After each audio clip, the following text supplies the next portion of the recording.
ધંધુકાના પારેખફળી વિસ્તારમાં શ્રી ફળદાયી હનુમાન દાદાના સાનિધ્યમાં ભક્તિભાવથી ઓતપ્રોત કાર્યક્રમનું આયોજન કરવામાં આવ્યું હતું.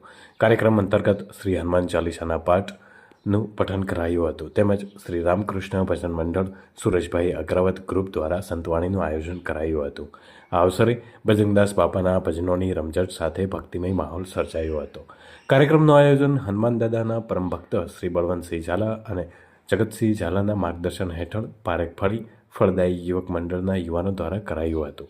આ દરમિયાન હનુમાનજી દાદાની આરતી તેમજ સાંજના સમયે રસપુરી અને બટુક ભોજનનું આયોજન કરાયું હતું. પારેખફળીના યુવાનો, મહિલાઓ અને વડીલોએ ભક્તિભાવ સાથે આરાધના, ભજન, સંતવાણી અને બટુક ભોજનમાં ઉત્સાહપૂર્ણ ભાગ લીધો હતો.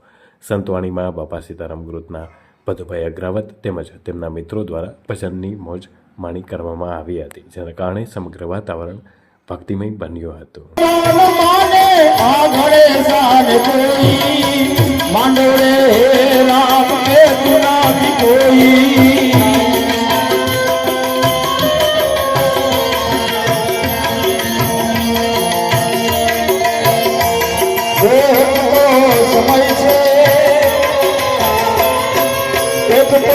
સમય છે બીજું એની છાયા બધું જાણવા છતાં